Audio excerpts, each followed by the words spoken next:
Hello, I'm Katie Derham and welcome to the Richard Burnett Historical Collection of Early Keyboard Instruments, which forms the core of what used to be the Finchcocks Musical Museum and which is still the most exceptional resource and charity for anybody who's passionate about early keyboards.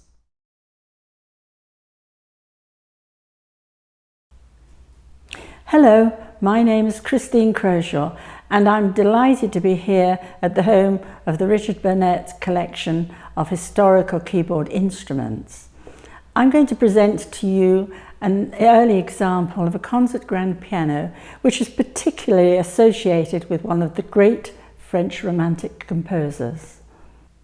This beautiful piano was made in 1866 in London by the French manufacturer Erard, one of the greatest piano makers in Europe. The Erard factory was established in Paris by Sébastien Erard, who built his first piano there in 1777. But when the French Revolution came along in 1789, it virtually destroyed his business, as most of his clients were from the French aristocracy, and he was quite likely to have lost his head if he'd stayed in Paris. So he relocated to London. Thereafter, Erard maintained factories in both Paris and London.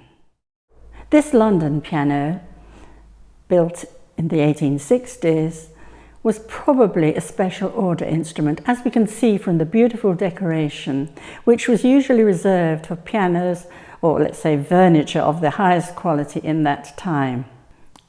It is veneered in Amboyna wood, inlaid with walnut burr, stained fruit wood and maple, together with ormolu trim around the lower case and lid.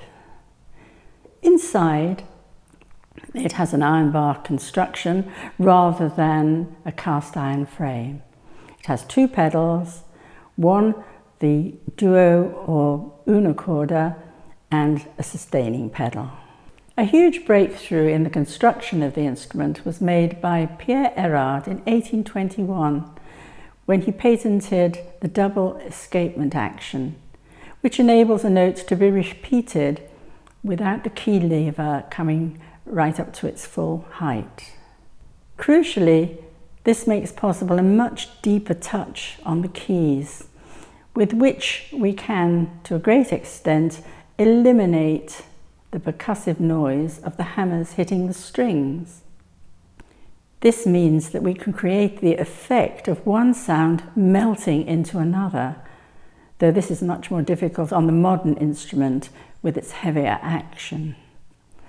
This deeper, more sensitive sound was fully exploited by French composers, notably Fauré, Debussy and Ravel, and makes it possible to follow Debussy's instruction, play the piano as if it had no hammers, and illuminates his statement that music lies between the notes. This magical vibrating of one sound into another creates the nuances of which Fauré never tired of speaking. Nuance is the thing he would repeat over and over again. Fauré was greatly inspired by nature. He said, "I always enjoy seeing the light playing on the rocks, the water, the trees, the meadows. What variety of effects, what brilliance, what softness. I wish my music could show as much diversity." Fauré did, in fact, succeed most wonderfully in translating the visual effects of nature into his music. His genius for colour and nuance was enhanced by another invention, that of the straight stringing of the piano. This creates a variety of effects in the tonal ranges: a shimmering, brilliant treble, a warm singing middle, and a rich and resonant bass, and also creates space between the sounds and a greater clarity of texture. This is in direct contrast to the homogeneous and even sound of the modern piano. This variety of effects in the different tonal ranges helps us to understand another of Fauré's favourite maxims: the bass line is with us. When I first enjoyed the privilege of playing this wonderful instrument at Finchcocks Musical Museum a few years ago, I was particularly struck by the variety of effects in the tonal ranges and by the greater clarity of texture. Fauré often writes rapid, brilliant passage work, cascading down from the treble to the bass and back again, which we can hear in the piece that I am going to play for you now, his second impromptu.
I hope you have enjoyed learning about and hearing this wonderful Erard grand piano, and thank you for watching. If you'd like to find out more about the charity and the workshops and the events that take place here, then please do so. If you'd like to support, we'd like you to do that as well. Go to the comments section beneath this film or go and visit the Finchcocks charity website.